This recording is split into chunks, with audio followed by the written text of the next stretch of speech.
Next on Headline Humboldt, former Wiyot tribal chairwoman Cheryl Seidner talks about the history and traditions of her tribe as her people celebrate the long-awaited return of remains from UC Berkeley.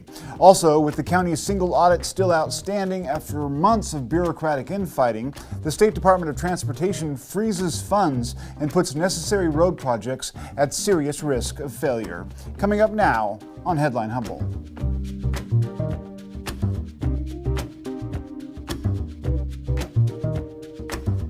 Live from the top of Humboldt Hill, this is Headline Humboldt. I'm James Falk. Thanks for joining us.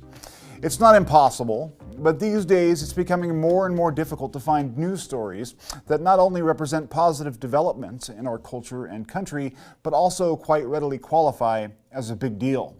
Tonight with our guest, we continue to follow such a story. The protagonist of this story is a small group of people who've struggled for generations against a tide of violence and intolerance, and who have now, all these decades later, stacked several significant victories, one atop another. That group is the Wiyot tribe, native to the Humboldt Bay region, who has risen from near extinction more than a century ago to strike several significant blows against the broader paradigm that was perfectly content to see them sink soundlessly into the mudflats forever. It's well known across the country that the tribe has been working for decades to regain Tolawat Island, its ancestral home and a sacred site that was quite literally the center of its universe. Not that long ago, due in part to a Eureka City Council who finally sought them out and tried to make amends for the genocide and removal that defined so much of the last 150 years, the tribe once again took ownership of the vast majority of Tolawat Island.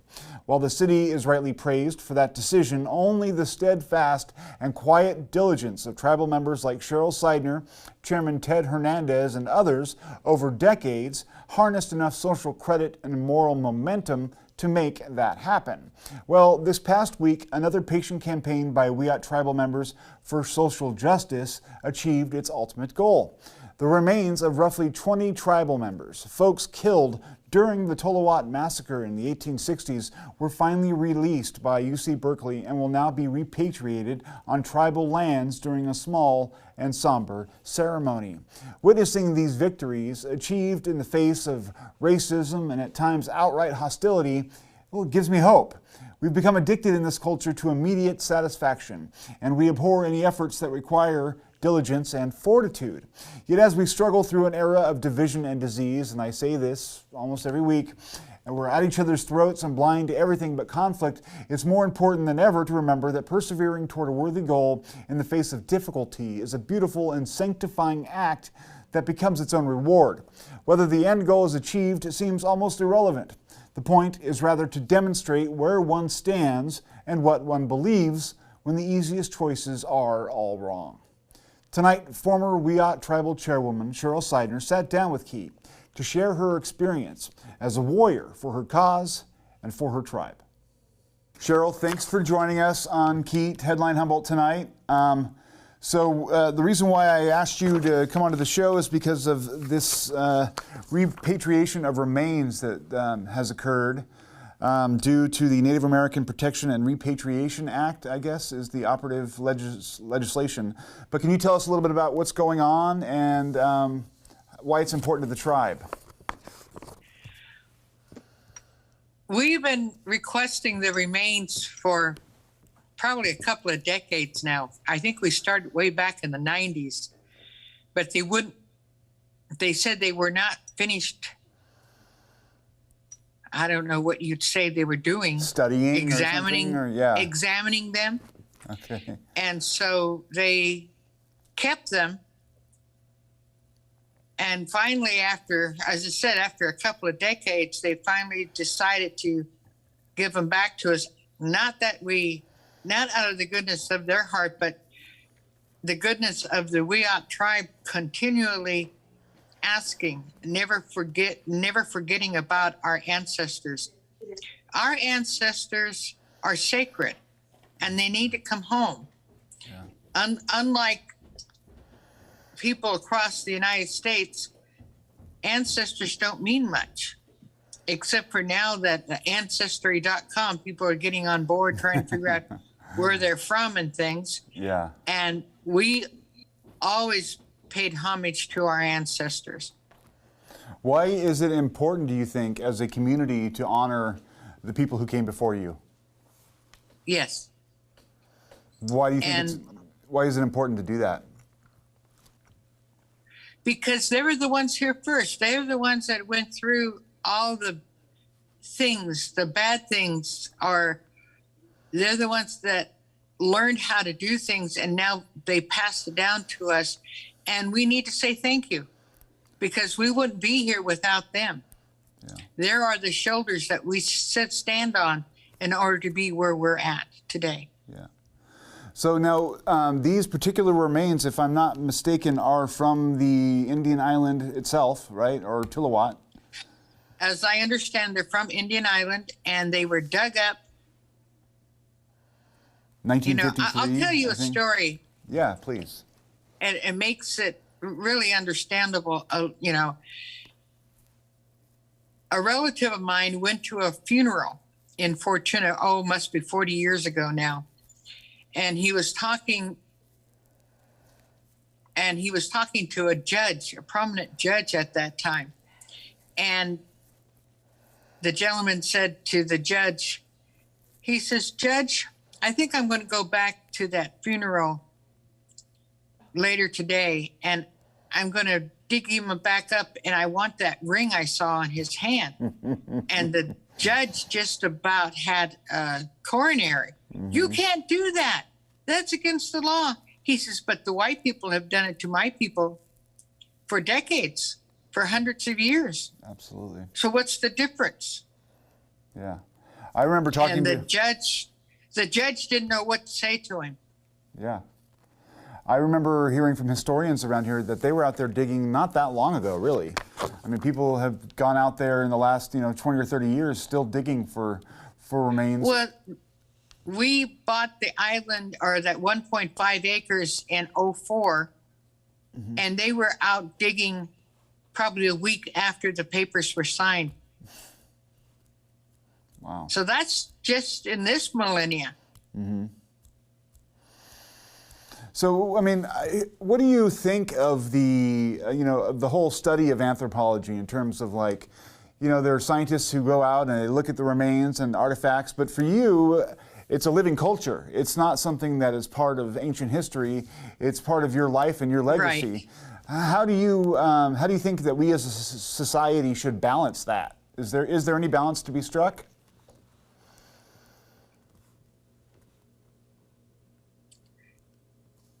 I'm not sure where they're at in their thought mm-hmm. of digging people up. I see they do that with the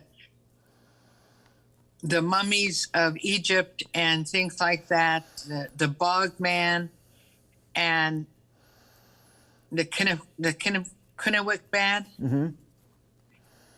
But as you say, we are a living people. We are here right now. Talk to us. We sit down and talk to you on a round table and see where we're at in things. I don't know what you're studying bones for when we have flesh on our bones and we can voice our opinion. Maybe that's the reason they don't want anyone to voice an opinion. So we'll deal with you in death, not in life. Yeah, that's a really good point. Also, I wonder what you make of some of the theories that are operative, like the whole Beringia coming across the Bering Strait. I mean, according to your guys' creation myth, you've been here forever. Is that right? Yes, we have been here forever, for millennia. And it's not that we walk across, that's somebody's idea. Yeah. And, whether truth or not, I don't know, but I can go by my the creation stories, and we had a flood, and the flood put my people here in this area. And was that a flood, you said? There was a flood. In ancient times flood or whatever. Story. Yeah, interesting. Could you talk more about that? I mean, I'd love to hear it. they knew that the Creator told the people that there was going to be a flood coming and that they would have to be prepared. And the woman made a basket, put her son and daughter in the basket. She put pitch on the basket so it wouldn't leak. She put her preserves in there and the fur to keep them warm. And the water came and they went out in the basket boat, and it floated around until it came to a landing, and it landed here in Humboldt County, landed on the island, and here we are today. It landed on Tillawat Island. Yeah. Wow. Yes. You know, that's really poignant considering the history of Tillawat Island. I know that you guys were able to reacquire you know, some of that land. I don't know, all of it, maybe almost, sort of. Where is that at in process in terms of what you guys plan to ultimately do with the island? We now own 90% of the island, which makes me happy. I did not know I would see that in my lifetime. And when we got the 1.5 acres, that's when I asked for what the city owned, and the city would only give back to us the north of the island, the bridge. And then later on, we asked again for the rest of what the city owned, and we finally, 4 years after we first asked for it, we finally got it back. And here we are, we have 90% of the island. That just makes me bubbly. Fabulous. You know, it reminds me of what you said before, that the UC Berkeley didn't give the remains back out of the kindness of their heart, but because the Wiyot people were there knocking on the door and demanding what was theirs. Yes. Much the same story. But we still have to give kudos to the city of Eureka. They are still the first city in the United States to ever give back any land to indigenous people. So we have to give kudos to the city council, and you both councils, back in '04 and a couple of years ago. You were working with Kim Burgell and Natalie Arroyo primarily, is that right? Yes. Yeah. We were talking about earlier was the Cultural Center in Old Town. I guess that Yes. you guys are now in the what used to be the old Restoration Hardware building, is that right? Correct. And what do you envision that place as becoming? I was there yesterday. I think it was yesterday or the day before, some time ago. Sometime this week I was there, and we sat down and talked with Marnie. Yeah, Leona brought in her granddaughter's regalia and some basket material so that she can sit out and say, this is what we use to make baskets. And they already have baskets there. They have a grinding rock there. They have things to purchase if you want to purchase sweatshirts or anything else, T-shirts and stuff. They've got those things there. They're hoping to put in more Wiyot vendors who make things, whether regalia or quilts and things like that. That will be there soon, but we can't let anybody in because the front door walk-in needs to be fixed, and we seem not to be able to get it fixed as fast as we've been wanting to. And they're all saying, due to COVID, things are not moving as fast as we want. Yeah. And I'm going, oh my word. So hopefully in another month we'll have that entranceway fixed so that people can come in without us worrying that they're going to fall through the porch or the first step. Absolutely. That's important, I think. Yeah. Now that you guys have gotten the remains secured back for the tribe, what are the plans? Is there going to be a special ceremony, or is that private, something you can't share outside the tribe? Oh, the remains? Yeah, the repatriated remains. I think it's going to be a private ceremony. Do you have any idea who the family members are of those particular remains, or is it too general at this point? I'm sorry, you have to speak a little, you're muffling. Yeah. I said, and the speaker. do you have any idea of who family members are, or is it more anonymous than that at this point with the remains? Oh, the remains, we don't know who the remains belong to. And we will, the chairman and the cultural folks that have been appointed to this endeavor will be the ones to reinter the remains. Yeah. So it won't be a big flamboyant, get together. Yeah. It will be just very private. It'll be us. A somber. And occasion. I think the ancestors would be happy with that. Yeah, absolutely. The Wiyot tribe has come to represent, nationally, actually, because of coverage with the return of the tribe, or the return of the island, a certain kind of progress between native cultures and their surrounding cities or communities. Do you feel like that's an earned reputation at this point? Do you think that the city and even the county have made efforts to sort of include you more, or is it still much the same as it's been in the past? I think we've had a really good rapport with the city, and I think it really came from the community at large. I think it appears that the community had put pressure on the city of Eureka to do the right thing. Yeah. And that doesn't mean that they came down and did this. You got to do it this way or that way.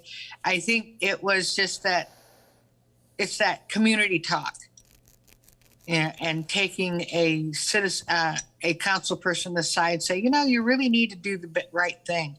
Yeah.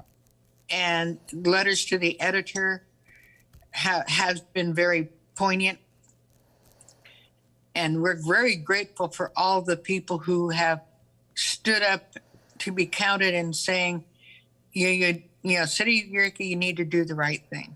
Yeah. And the City of Eureka listened, and we have to be very grateful. We have to be happy for them to do the right thing. And so they listened. Absolutely. For once, a government listened.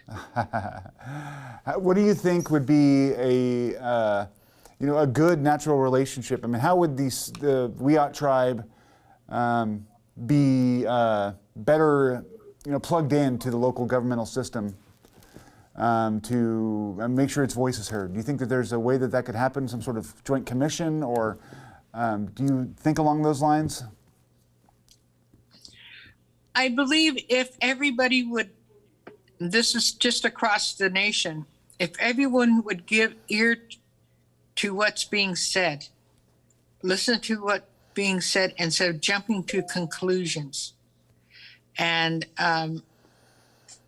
that's what we have to remember, is that not to jump to conclusions or saying, I heard you say this. No, that's not exactly what I said. But being able to come to the table, and when you come to the table, you're willing to give up something, whether it's the government or the Indian government or indigenous government is willing to sit at the table and listen to one another and come to a round table and say, let's talk. Let's see where we can go with this. It's not just a one-way communication. It's got to be both ways. Absolutely. Last question for you. Some of your own ancestors were on the island that night, and so you're probably physically related to some of the remains that have been returned. Is that right? Yes, I do believe I'm probably related to half of them. Wow. But the baby that was found on the island was raised, so he obviously was not killed. Mm-hmm. And he passed away in the 40s, I think, and he's buried up in Ocean View somewhere. Wow. And that's... And, it's just those things that we are related to them. I don't know who they might be. Yeah.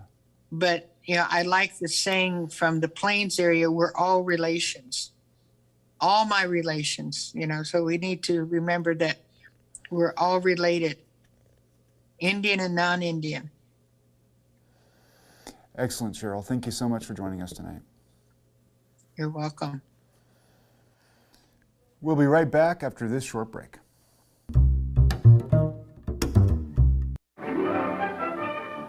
Blue jean marks a symbol of our pioneering spirit. It goes right back to the beginning of America. You don't really stop and think about why half of the population of the planet is wearing them on any given day. We just are. Jeans are the quintessential American garment. But it's always the same story. It's about the cowboys in the West. It's about Levi Strauss and the gold rush. And yet so much of the story we tell about jeans is a myth.